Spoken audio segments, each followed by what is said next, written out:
Now, your weekly dose of inspiration, perspiration, and just the right amount of bull defecation. The Get You Some Radio Show with your host, the Vice President of Making Shit Happen, Terry Lancaster. What up, yo? Welcome to the Get You Some Radio Show. Now, those of you who watch the show on a regular basis, you know me, you follow me on social media, and you know that today is my roughly 1300-ish day running in a row. I run 1 mile every day. I've done so for the last 3.5 years.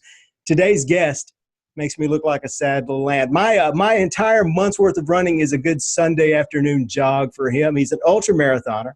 He's a best-selling author, and you would think an ultra marathoner and a best-selling author, Dan Waldschmidt is the guy's name, you would think he's a gung-ho 10X, be all you can be, make shit happen, get out there and get stuff done kind of guy. And he is, with the human element. I read his book over the weekend. Edgy Conversations is the name of the book. And it's about getting stuff done and determination and discipline and extreme action in the mindset of making stuff happen. But it's also about giving and gratitude and being human. So we'll be back with Dan Waldschmidt to talk about all of that right after this. Make more friends. Sell more cars. 97% of car shoppers say they would prefer to know their salesperson before they ever set foot in the dealership. People buy from people they know, like, and trust. And they refer their family and friends to people they know, like, and trust. Visit terrylancaster.org to learn how your sales staff can get more reviews, more referrals, and more repeat business by building better, stronger, more authentic relationships online and in real life. terrylancaster.org. Dan Waldschmidt, how you doing, buddy? I'm doing great. Man, welcome aboard. Welcome to the show. Thanks for having me. It's exciting. Yeah, I'm pretty excited. Listen, and normally this is the part where I come in, I jump in, and I immediately ask the guest about themselves. Tell us about you. Tell us how you got here. Tell us all that. But I'm not going to start with you. I'm going to start a couple of generations ago. Tell us about your grandfather, George Waldschmidt. What a great story this was. Yeah, it's great. I mean, in my book, I tell the story about, for him, the story in the book that we tell, this is nothing. That was that generation. But I tell the story about my grandfather, how in the World War, the Second World War, he was in a foxhole. It's interesting, foxhole.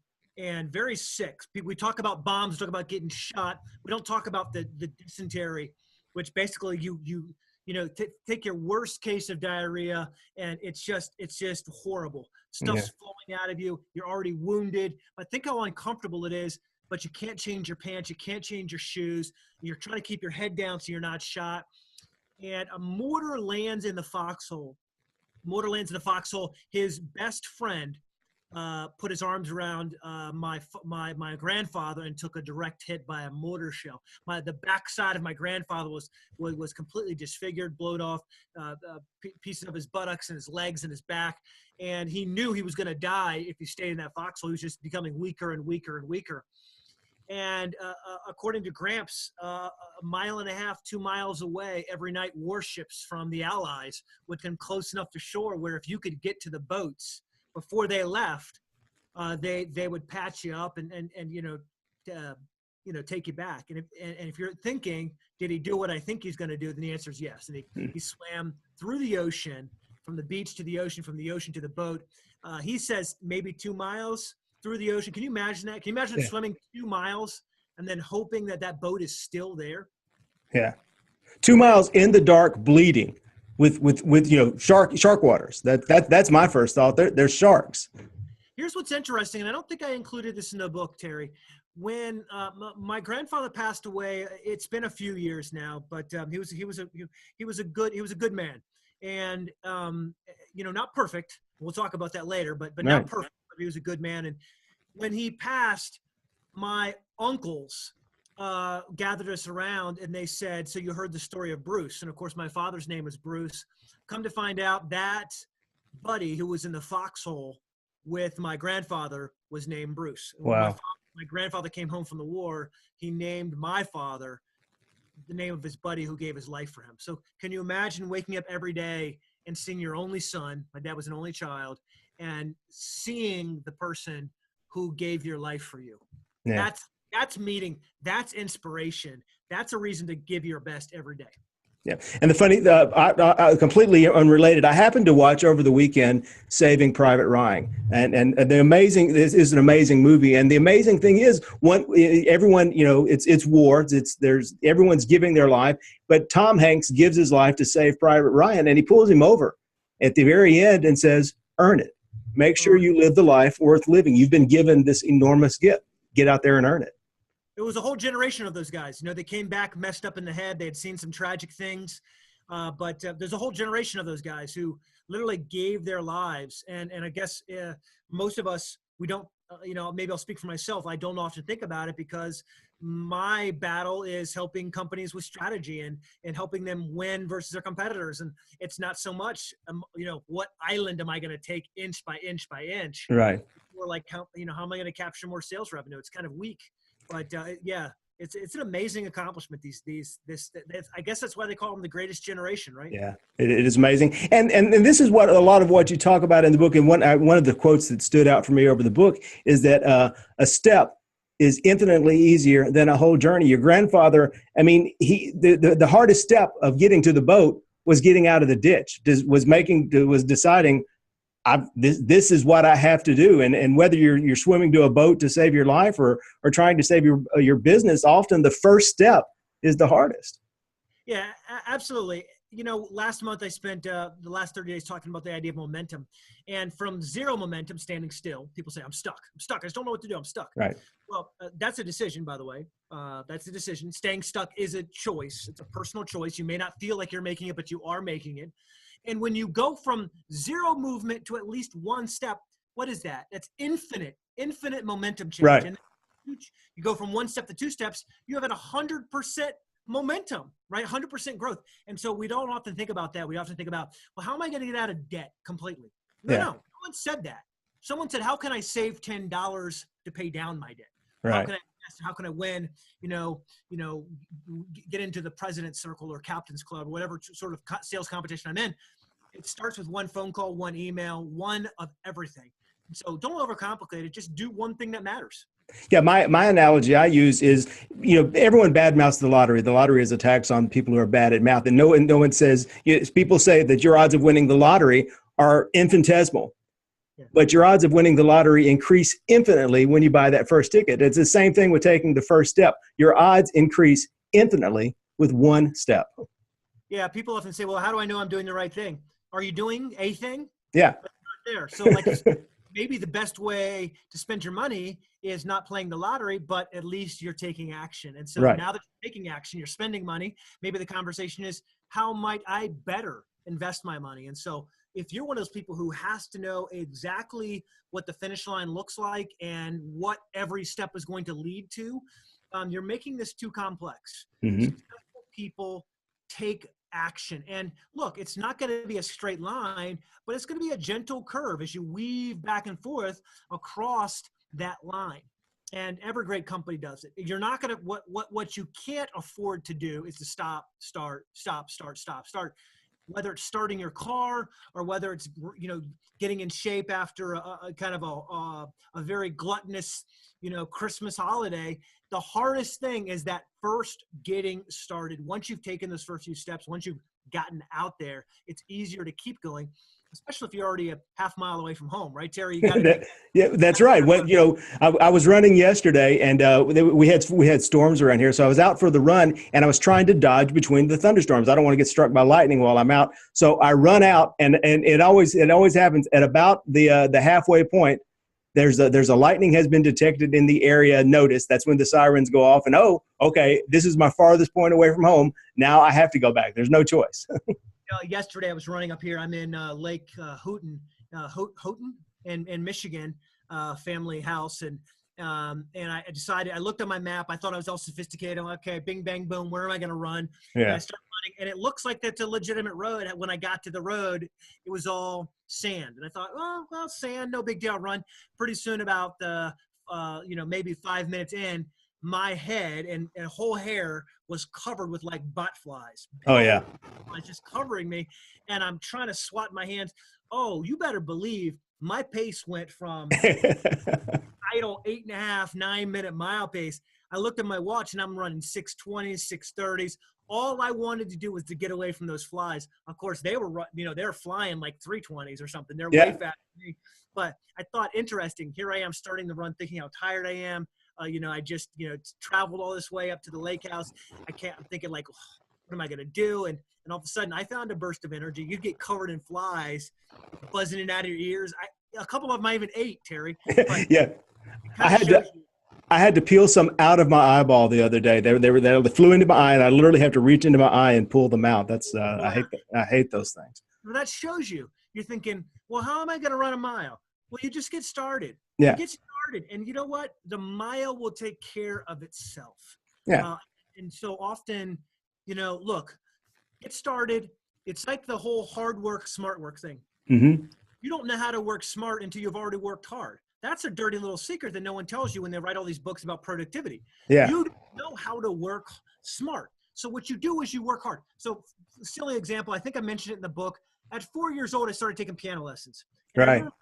Making me da da da da da da da da da, those stupid scales, right? Yeah. And then you do it more complex, da da da da da da da da, and you practice. Every week I had scales of sharps and flats, and it was complex and easy. Yeah. And after repetition, after the hard work, I started to learn how to play songs, and then songs turned into concertos. And then in my junior senior year of high school, that turned into Rachmaninoff Opus 3 No. 2, was actually a competition piece that I could achieve a bit of success on. But that smart work where I hit a key and I could feel the ivory bounce against the string, which reverberates against the sounding board and gives me some intonation. All of that happened as a result of hard work putting in scales. Now, for those of you listening, like, I don't know if this is adding up. It's adding up. It may not be the smart work you're looking for. Right. Don't dare discount it. Don't you dare look down your nose on it like, oh, I could be doing something better. The best thing you can do right now is put in the effort. Along the way, you'll find brilliance. And I'll tell you where you usually find brilliance. And maybe, I don't know. Maybe sometimes I feel like I'm not the smartest bulb all the time in the box, but I'll go to bed after an especially busy day. Mm-hmm. And right before I fall asleep, I go, you know what, Dan? You could have really done better at doing boom, boom, boom. Yeah.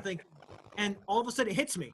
Oh, I don't have to do it the hard way. Here's a better way to do it. Or I'll get frustrated because I fail and I go, oh, I hate that. I hate losing a deal. I hate losing out on something. And then I'll go, well, what could I have done better? And that begins a journey. Now here's the thing. I wouldn't have had those thoughts. I wouldn't even be able to have that internalization if I wasn't already putting in the effort. Mm-hmm. And that's the mission for a lot of people. You're not even ready. You're not getting prepared. You're not doing the basic blocking and tackling so you can have an inspired breakthrough. Yeah, I want to repeat that so people can write it down. You don't know how to work smart until you work hard. You have to put some kind of effort in and then start getting better. Yeah, that's exactly right. And again, none of us are dumb enough to keep doing something that hurts for too long.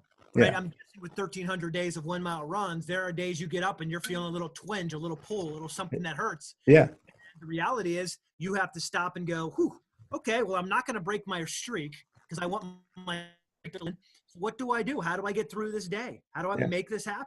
And you find a way, don't you?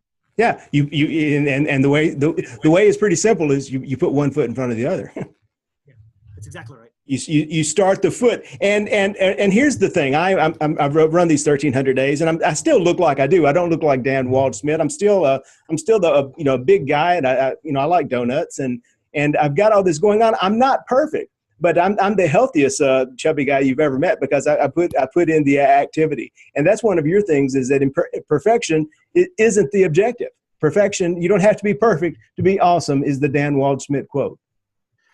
We often think, I'll get to those things. I'll get to improving myself. Terry, when I'm perfect, then I'm going to launch my business. Then I'm going to launch that sales effort. Then I'm going to write that book. Right. And, man, You're wasting so much talent. You're wasting so much momentum. You're wasting so much youth when you wait to be perfect to start being awesome. You can be awesome at any stage in your life. And by the way, all this Me Too movement, think about this. Mm-hmm. We have guys, like Weinstein. This guy could make a pretty awesome movie. Yeah. He paid hundreds of millions of dollars a year to go to a Weinstein and Company movie. Yeah. But he kind of was, we could say very easily, this was not a perfect individual. Absolutely. Any stretch at all, horrific things we're hearing. But he could do these things that were awesome in one aspect of his life, whether it's politicians who've gone awry, whether it's inventors, everyone from Steve Jobs, who had these personality traits that at times were very curt.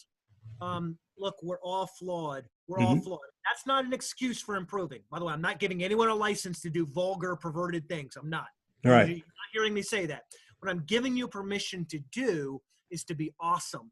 While you work on improving, while you work on being a better version of yourself, while you round out the rough habits, right? While you become that diamond, start working on doing things that are awesome. And awesome's interesting.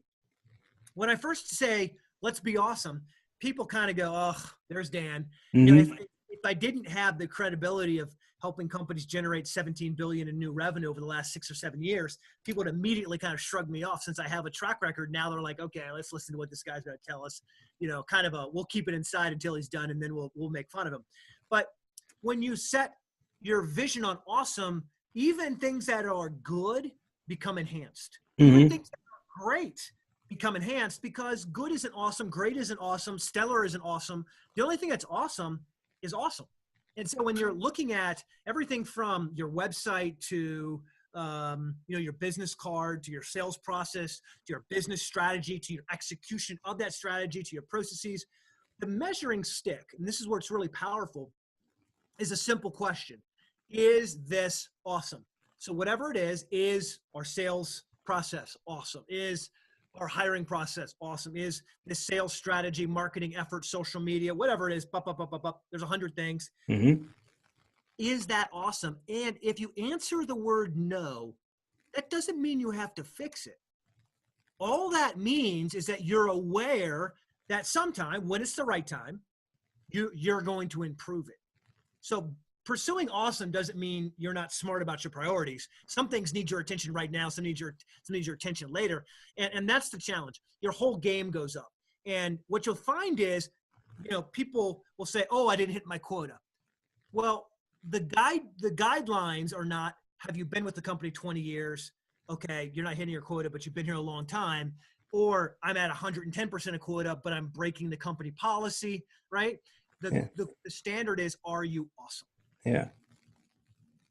And let's go back to the Weinstein thing and this is something that you talked about in the book, and that I have a great interest in, is everyone wants to be awesome. They want their work to be awesome, and they want their personal life to be awesome. And they spend a lot of time trying to balance the two, and it's the work hard, play hard thing. And they kind of take opposite directions like a teeter-totter. And your thing is that you don't want to achieve balance. You want to achieve harmony. Tell us how harmony differs from balance.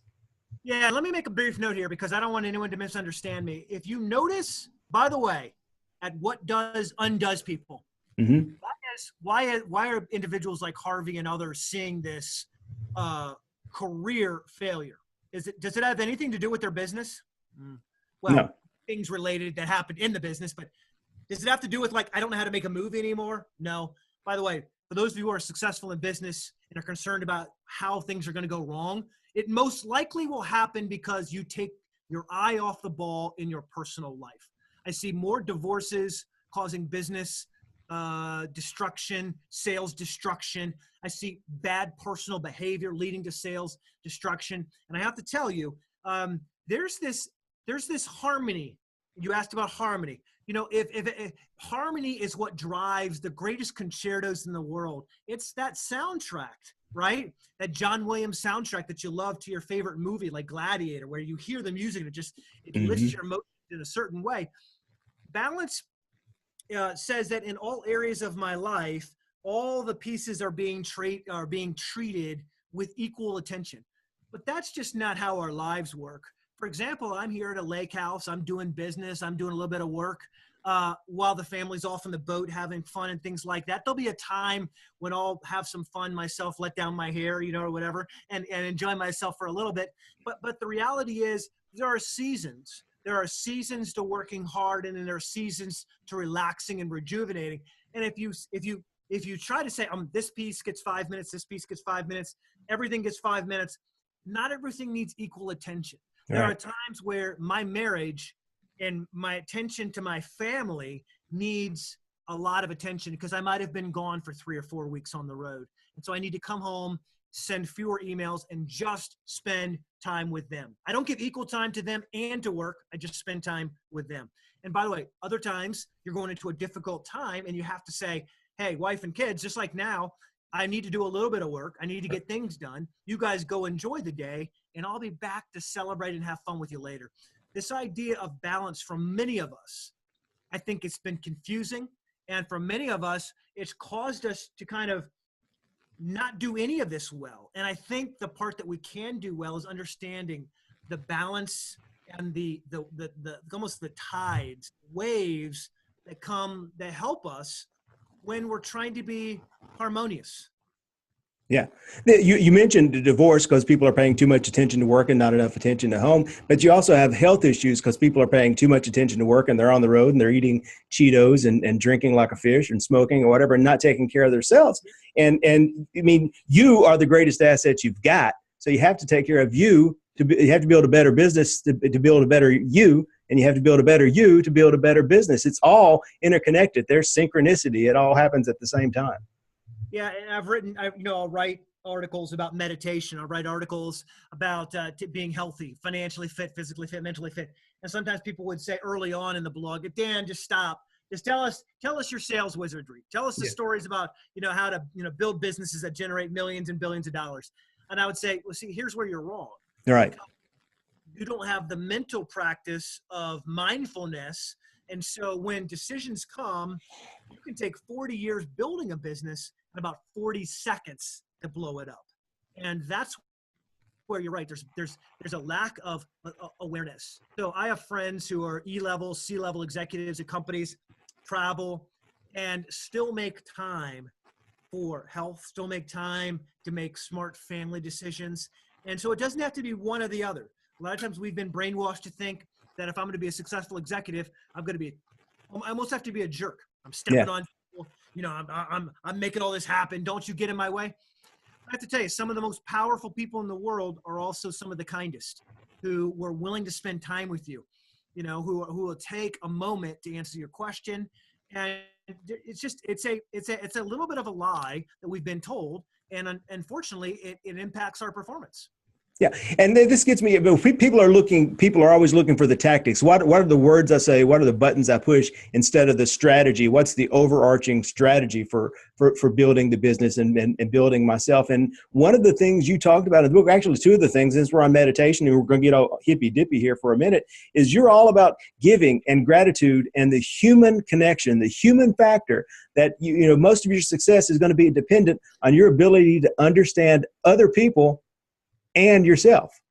Yeah, if you think about it, I often joke, sales is great except for people, right? Right. Business is great except for people.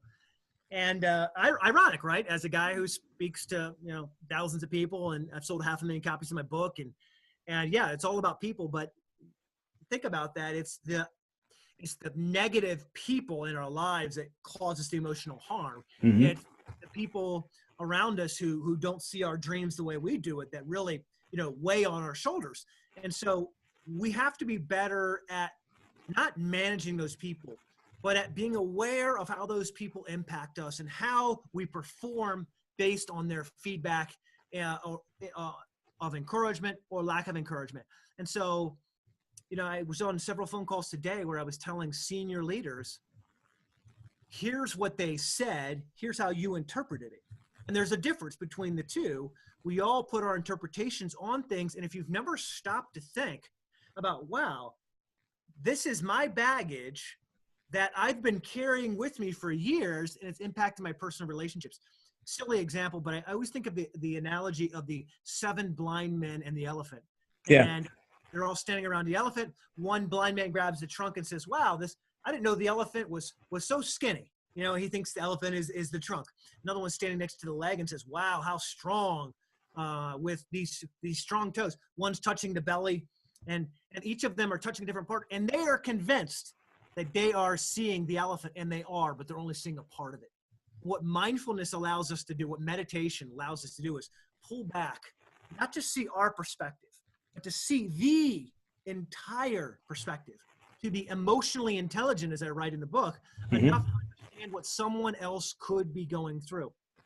And it's one of the most impactful things you can have in sales. Dealt with something today where someone gave a very angry response. Person called me, what do I do? And I said, fire back a couple things. All of a sudden that person responded, had nothing to do with that company. Right. Had a problem they were solving elsewhere, and they were short and curt, and had we not nipped this in the bud quickly, we would have probably spiraled out of control. Right. And so we often, it's all about us, what I'm selling, what I'm doing, where I'm trying to go. I said this to my wife yesterday as we were spending a couple hours in the car together, is I said, I understand how driven I am. And sometimes I look back and I feel bad because in my pursuit of getting to where I want to be, that I don't mean to, but sometimes I'm so forceful. I'm like, come hell or high water, we're getting there. And I'm dragging everybody, which means I'm dragging my wife. I'm dragging my kids. I'm dragging my company. I'm dragging my community. I'm taking everybody with me. Whether you have to pile on my shoulders or whether I'm pulling you with a rope behind me, we're going to get there. And sometimes I just have to stop and let go and say, what am I missing? What's the perspective that I should be aware of where it makes this process more fun, more enjoyable, not just for me, but for every other person who is part of this journey. And if you they say, as you get older, you get wiser. And I think part of that wisdom comes from realizing that left to your own devices, we can all be pretty selfish and almost accidentally, right? It's all about us. And as you get older, you start to realize, wow, maybe it's not all about me. Maybe I'm a big part of it. Maybe I can have a big influence on my own future, but maybe someone else is going through something. Maybe that's why they snapped at me. Maybe it's not about the fact of them being, they're late all the time. Maybe it's the fact that they don't have a car and they have to take 3 different buses to arrive to work on time. And if the kid, if the babysitter shows up late, now they're late, and it's a domino effect, but they're really a great employee and you've judged them all wrong. And when we take a chance on people, when we take a moment to be mindful about those people, it's amazing what comes from that experience. You say in the book that love is the ultimate secret weapon, that love creates hope and hope creates possibility, and just loving your customers and loving your wife and loving your employees and spreading love, being authentic with other humans. That's your ultimate, that's your superpower. And that's the ultimate tactic. Yeah. It's just a higher level emotion. I mean, if you think about lower level emotions like greed and anger, frustration, panic, those are all preservation kind of emotions. When you get to higher level emotions like gratitude, think about how you feel. When's the last time you were angry and grateful at the same time? All right. It just doesn't happen. Same thing with love. When you and by the way, love is a muscle. Love is not something that you just magically roll out of bed and you're in love, or you love other people. Love is an emotion, is a muscle, just like your mile a day. It's and it's when you look at someone and you say, I appreciate what you've done or where you've come from or how you impact my success, and I love you. And by the way, I love you even if you haven't impacted my success. It's the fact that we love even our enemies. And of course, this came from Jesus giving parables. Love your enemy as yourself.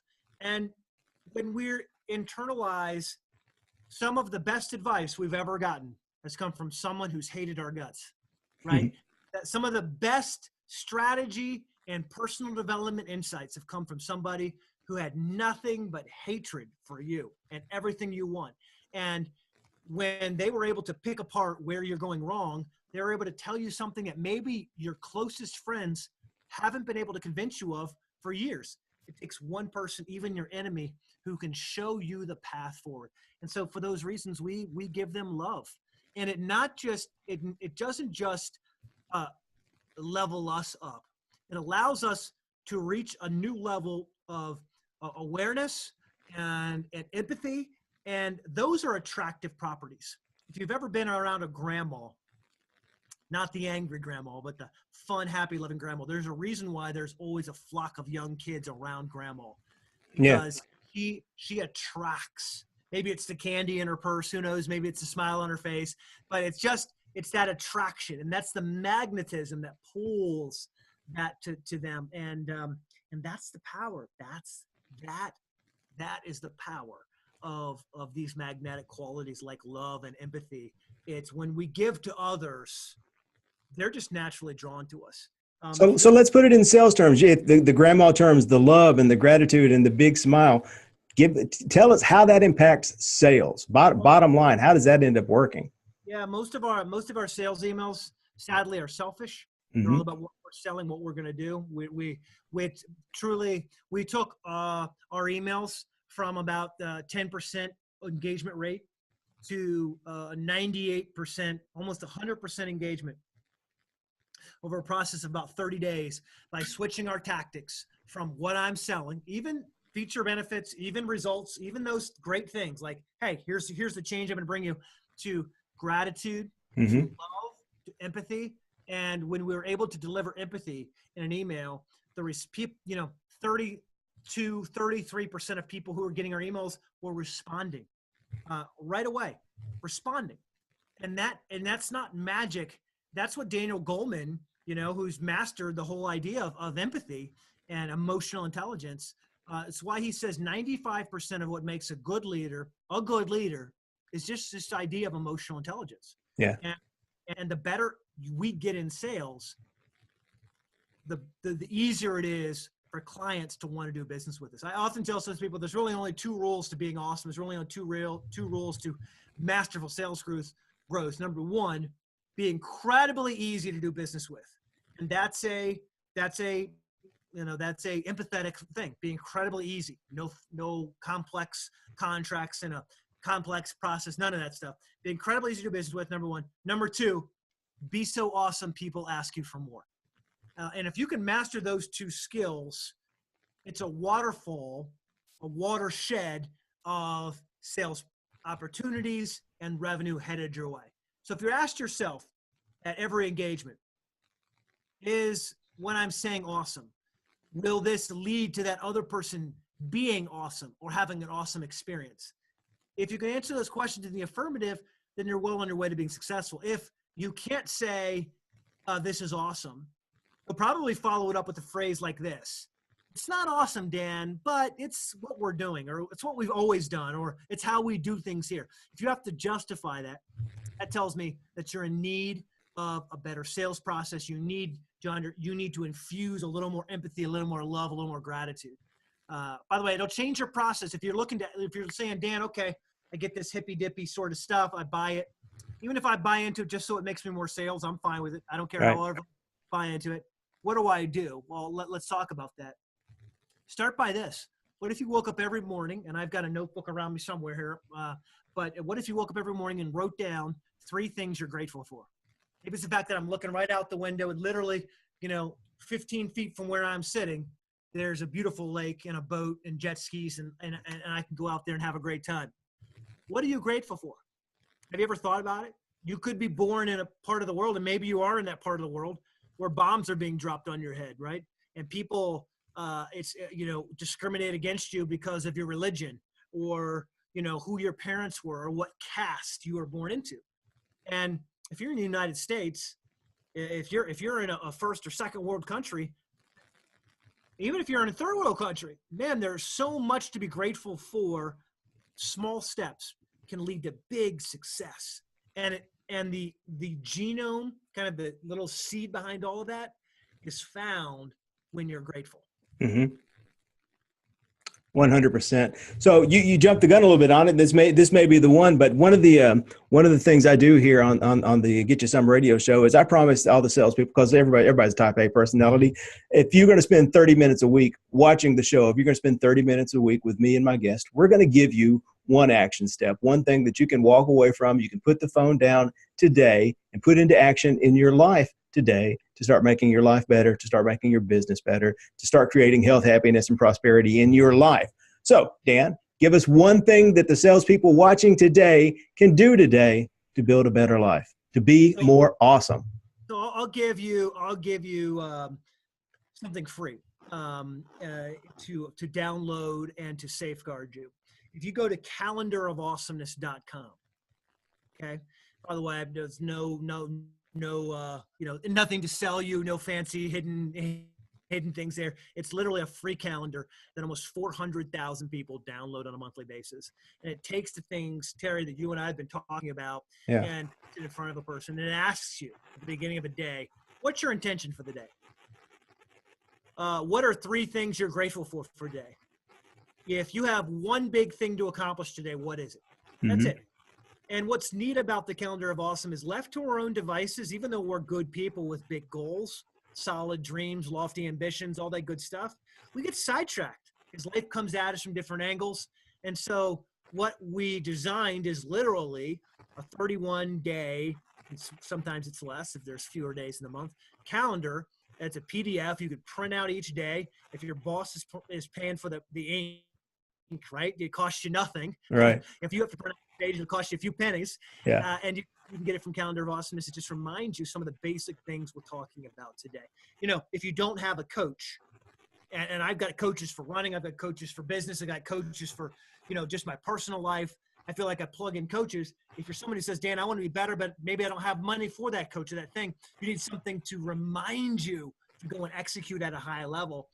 And that's what this Calendar of Awesomeness is really aimed at. And so literally it's free. There's no strings attached to it. It's something I actually use on a daily basis to make sure that I'm not just going through the motions, that I'm truly spending time on things that matter and doing things that, even if they don't have results today, they will lead to massive results in the near future. So we've got calendarofawesomeness.com. You can buy the book Edgy Conversations on Amazon. How do people get in touch with you if they needed to get in touch with Dan? Yeah, go to danwaldschmidt.com. I mean, and I'll spell that for everybody. It'll be in the show notes, so you can get that there. Yeah, now that's better than rolling your dice, right? I've been spending, Terry, a lot of time on Facebook. We've got about 1 million people on our Facebook page, but we've also got a group called the Edgy Empire of Awesomeness. It's a free group. It's closed, but you just ask to join and don't spam anybody, and we let you in. And what I've been enjoying is I told at the beginning of the year we had 300,000 or 400,000 people on Twitter and LinkedIn and all these different communities. And I said, guys, I want to go to one place and spend time with people who want to be awesome. That's it. And we really developed this Facebook group to do that. And again, it's free. There's no charge or pitching or anything like that inside the group. Our mission is to help people. And it's funny. Yeah. We've got people launching their businesses, raising seed capital, doing all kinds of stuff inside the group, just challenging each other. Like you've suggested, here's a great book. Who else has read this book? I'm done with my reading list. What suggestions do you have? And it's great. I love being around people that want to be awesome, that want to take things to that next level, who aren't pretending to be perfect, who aren't pretending to have it all figured out, just like raw desire. And so I've kind of built this little community that I welcome everybody. Terry, you, your guests, come play, come share more about this show inside the group, Terry, because I think of course, I'm going to share this with the community when it goes live, but I think guys like you, I love having there because it's not about me. It's about what people are trying to achieve. And sometimes I might have a nugget for them, but just as often, and perhaps even more, it's other people in the group helping other people. That, man, that's what I want a part of that. And so that's where the honey is. Yeah, exactly. Yeah. Dan, thank you so much for taking time. This has been awesome. Thank you for being with us. Thank you for sharing. I'll get all those links in the show notes, and we will see you inside your Facebook group. Thanks a bunch, brother. Thank you so much. All right. Get You Some Radio. You've been listening to the Get You Some Radio Show. Subscribe today at terrylancaster.tv to hear more episodes, win valuable cash and prizes, and get free training to help you create an army of buyers who know, like, and trust you before they've ever even met you. It's a big, wide world, boys and girls. Get out there and get you some.